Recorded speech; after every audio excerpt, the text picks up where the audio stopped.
I cannot believe the Super Bowl was yesterday. That is crazy. Anyways, today I'm going to be talking about a movie called Sorry to Bother You that I seen a couple of days ago. I seen it, the first time I seen it, I was about sophomore year. I was about 15. And I really, really liked it back then. I liked it because the ending in the third half of it I thought was very interesting, but I didn't quite know what it was about. I didn't quite understand what they were, you know, throwing at me. But now, after watching it again, I like it a lot more. I like it a lot more because I think I understand the purpose of it. Not fully, but I understand it so much. And I like the experience of it. The whole movie, from the start of it, is kind of odd, just strange. It has little small things to make it feel weird because it's a sci-fi movie. And the start of the movie, we start with the main character. I think his name is Cassius. I think. He's played by Lakeith Stanfield. Let me look it up. Okay, it is Cassius. I was correct. And he starts off at this job. He starts off at an interview for this job, this telemarketing job, and he gets the job because anyone can get the job. He gets the job, and he's very poor. He's very broke, and his purpose at this job, or at this job, your purpose is to sell things through the phone, and you can move up eventually if you're good enough. Just listen to what I'm saying. You can move up eventually if you're good enough. Up literally and up figuratively. So you can move up as far as you're standing in the job that you work in. And you can move up by literally becoming a power caller. And a power caller is a super um is it telemarketer or super phone caller harasser person. I don't know what the name is called. I'm young. I forgot what they're called. But you can become super one of those, and you can get paid a lot more. You can become a power call, and you can move up and higher in the building that they work in, move up higher in society, and move up in the actual job. And the main character, Cash, his girlfriend is a revolutionary, I guess. His girlfriend is a part of this. It's not really revealed till later. Part of this organization called the Left Eye. They are like the Antifa equivalent of this movie, and they are protesters of a group of people in this movie called Work Free, which is Worry Free, which is a very large company. And the Worry Free people, you sign a contract to Worry Free, and you get housing, you get food, you get everything, but you have to become a worker for Worry Free, a lifetime contract. And they protest this. They're protesters. The left eye people protest Worry Free. And the main character, he he starts working as a telemarketer. I think, is it called telemarketer? Okay, he stays at his telemarketer job, and then he meets Danny Glover. Is it Danny Glover? Danny Glover, and Danny Glover tells him that he's not going to make it far in this job unless he develops, or unless he sounds white, unless he starts talking white. So Cassius does start talking white, and then Cassius moves up eventually to a power caller because he starts talking white and is paid a lot of money. It's never disclosed what fully, but his main people that he sells things to are Worry Free. He sells a lot of things to Worry Free, buys a lot of things from Worry Free. He becomes a super telemarketer, and the power callers, they don't just sell and buy cheap things; they sell and buy big things. They're super telemarketers. Just imagine whatever they do. Their main clients are Worry Free. He's doing so good as a telemarketer that he is able to meet the CEO of Worry Free. There is a protest at his job when he becomes a power caller. I forgot to mention that. Cassius, though he once was a part of their group, though he once was a lower level marketer, now that he's moved up, he no longer is a part of the protest group and the group to start a union. So now his girlfriend and Steven and his friends kind of look at him differently. And because he's getting paid so much from these power caller people, he loses, I guess, some of his morals, I guess. Anyways, he's anti, or he's not for the cause that he once was after he becomes a power caller. He's doing so good with this that he gets invited to the party of the CEO of Warrior Free. After he gets invited to this party, he has a conversation with his girlfriend, and they have an argument about what he's doing, about him working for Warrior Free, about how he isn't down with the cause that they once were, how he has changed, and he says he's changed, but he's changed for the better because of how much money he's making now compared to how he used to work. Now, Worry Free, the people at Worry Free in this movie, the Left Eye people view them as slaves, literal slaves, I guess. I'll get to this part later, but they view them as slaves because in this people, work free people, or worry free, my bad, not work free, worry free. If you work for Worry Free, you begin to work with Worry Free. You sign away a life contract. You get housing, you get food, and you have to do labor for them. So it basically is slavery, I guess. But we'll get to that later. He has this argument with his girlfriend. They end up breaking up a little bit. After they break up, she is an artist. She invites him to one of her art shows. He goes the same day that he has to go to this party. He tries to stop the show. She tells him to leave. That he just doesn't understand this is art. And then he goes to the party. On him going to the party, he is basically treated like a token Negro by the CEO and people there. Literally, he is treated like a token Negro. Well, figuratively, I guess he figuratively is treated like a token Negro. Figuratively, they say words to imply that he's a token Negro, but he doesn't literally. No one literally calls him a token Negro, but he kind of says something like that. The CEO does to Cassius. At this party, the CEO wants Cassius to rap. He expects him to rap. Cassius raps. His raps are nigga shit, nigga shit, nigga shit. After he raps, Cassius meets with the CEO alone and snorts something which he believes is coke, upon which the CEO tells him that he has a business offer to him, and Cassius gets up and goes to the bathroom. Once he goes to the bathroom, he sees these horse human-like people, and he freaks out, and the CEO comes back and he has a meeting with him, and the CEO explains to him that these horse work people are products of Worry Free, human beings that they turned into worse people because these worse people can make more profit and be less of a hassle.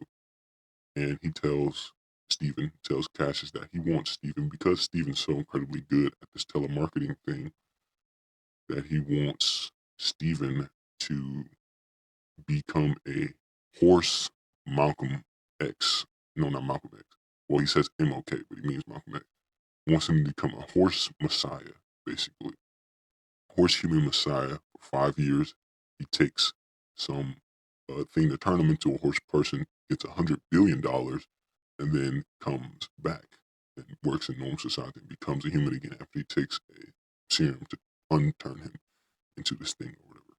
So after this offer, he declines, and then from the video, after Steven's offer, Cassius declines because he says no, it's not worth it. The money isn't worth it. And when Cassius watched the video that he showed him, that was part of the proposal for Cassius to become horse Malcolm X. The video shows that in order to become this horse person, you must sniff something, this white, powdery substance.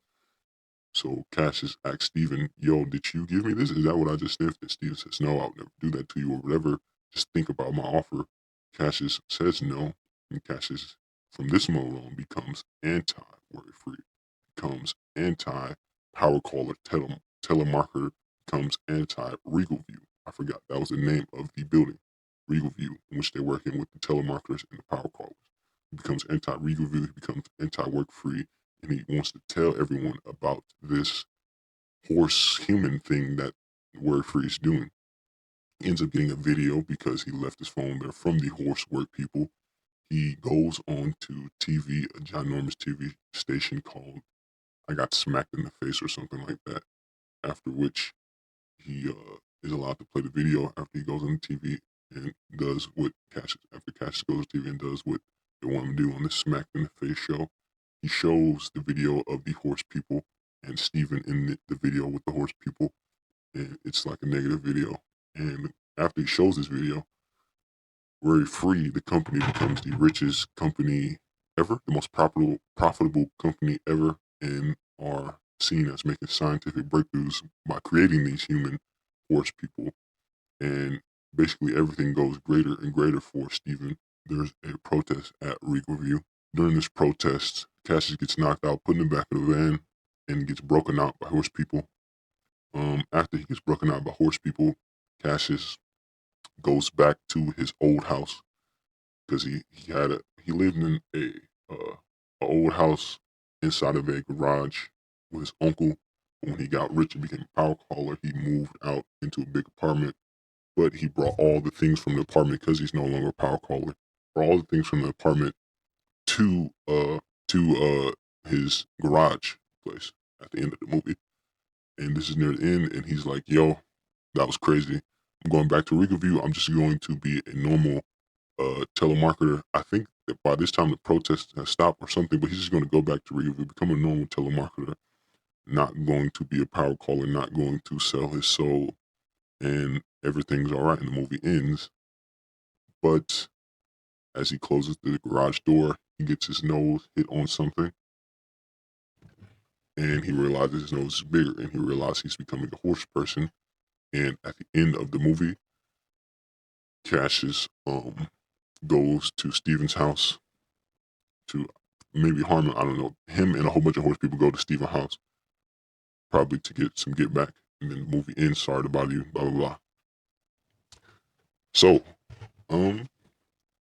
I seen this movie when I was 14 and I liked it, but I didn't quite know what it was about. I seen a video by someone. I'll put the name here about Sorry to Bother You and Idiocracy, and he was comparing the two and saying how they were somewhat similar or whatever. And I guess they kind of are similar, but not really. Well, they're similar, but they're not as similar as other movies. But they're similar because of capitalism and society, how we allow certain things to happen that go against our morals and things like that. But I think they're very different fundamentally. I think they're extremely different from fundamentally. But I like the video. I guess you can point some similarities after them, but I don't really think that they're in the same lane or that fundamentally they are similar in much of anywhere. I think Sorry to Bother You kind of reminds me of this another movie I saw called Loose. Maybe it kind of reminds me of this other movie called Sausage Party. It reminds me of this movie that I seen FD Signifier talk about. Seen him talk about this movie called Bamboozled, and I seen the video that he watched about it, but I didn't watch it. It's similar to this movie called Loose. I think the story is more tied to capitalism. It's tied to society, but it's mostly it's tied to capitalism. It's tied to society, and it's tied to blackness as well, or race, or what it means to be black as well. It's tied to all those things. It's all connected. So on the start of the movie, you got Cassius, and he works at Regal View, and Regal View doesn't care. The first thing that the person who hires Cassius tells him is that he doesn't care that Cassius lied on his application, faked the application. All he cares is that Cassius could do his job, and his job is to be a telemarketer. So his job, telemarketer, is just it's the job of jobs, I guess, or it's just to me, I see it as a job where they choose to represent all jobs. So I think that this Regal View and him being a telemarketer is supposed to represent just jobs as a whole, or I don't know if they're called blue collar or white collar jobs, or just working jobs, jobs that normal people do. And it's a job that the requirement for him to succeed in his job is for him to pretend to be white. And I think, well, obviously that relates to his blackness. So in order for him to move up in society, he has to whiteify himself. Quite literally, he has to put on a face, a actual voice of whiteness. He literally puts on voice. He puts on his fake voice or this white voice. It's a voice played by a whole actual white actor that sounds white, and it's overdubbed over his voice. So he has to literally um, whiteify himself, or whiteify himself in order to make it in society. And this is why it ties it back to the Bamboozle or the Loose movie. But this is how black people are not supposed to, or this is not how we're told to, but this is basically what you have to do if you want to make it far into, or if you want to move up, I guess, to power caller level. So in order to move up to a power caller, you have to talk white in this movie. And it's supposed to be like how it's supposed to, I think it's supposed to represent how in life, if you're black, you are not supposed to, but you can if you whiteify yourself and make it higher in society than you can if you're not. And the power caller people, so if you want to make it, you have to put on this white voice to become a power caller. And when you do become a power caller, you sell worry free labor, which is slave labor. And I think the worry free people are supposed to represent, I think they're supposed to represent the ultimate job or the ultimate capitalist entity or company, whereas they are basically work to the extreme. Because in work you do sign a contract. You do sign a contract when you go to work. I think, or I don't know, I've worked only one job, but you do sign a contract, and you are supposed to get, or you need certain things in society, and the purpose of you working is to get those things like housing and food, and you need to work. You need to become a worker to do that. And very free the way that they operate, or I like how they are chosen to represent the ultimate company, as far as they will just pay you to work for them to life. They'll feed you for life. They will take care of you for life, but they will do it. Yeah, they'll do it for life. They'll give you everything you need, and a lot of people are signing up to these worry-free things. They were becoming basically slaves, because what's happening in the society in this movie is just so bad, or so they just don't have the finance to just live the normal lives that they are becoming. People are becoming slaves, which I think is very, well, it's not beautiful, but it is a nice representation in the movie. It is. It's very good. I mean, I like how they did that. And the power caller, the fact that the main character Cassius starts off as a lower level person. He puts on his white voice, and in a way, what is it called when you, oh, sell out? He sells out to move up in society, sells slave labor, sells worry free labor, and is paid an extremely high amount of money to do it. It's not said the specific amount, but it's suggested that it's in the millions just to sell slave labor. So in a way, he's selling out again. So first he sold out. First he sold out by putting on the white voice. Then he sold out by selling the slave labor at Worry Free for the money. But what I like about this movie is that he becomes a victim of his own greed, of his own, you know, yeah, just of his own greed. And when he's presented with $100 million, but he has to literally sell his soul on this third level, sell his soul as to actually give up his physical body, his actual being, uh, for this money. He's unable to do that, but and then he realizes how far he's gone only after it's hit this level. You know what I'm saying? Only after the horse people. That's where he draws the line, not at the slave labor, not at he putting on the white voice. I like that as well. And he tries to turn it around. And when he tries to turn around and show the world how crazy this is, it's already it. I like how it doesn't work, and it shows that he is that Stephen is only profits from Cassius giving this information about these horse people out to the world. Because what it shows to me is that the problem has gotten so bad because of these lower levels that it's it has no choice but to fit in up top, because um all the other levels made it that way. You know what I'm saying? So people are going to be okay with the horse people because people are okay with Worry Free, and they're okay with the white voice. They're okay with all it. So why Cash is not understanding why people are not getting, why he's having such big deal about this horse people, is because they, or he's realizing how messed up society is for not caring about these horse people. He failed to realize at the beginning that the horse people is only steps of messed upness that these lower levels of messedness have to get to at first.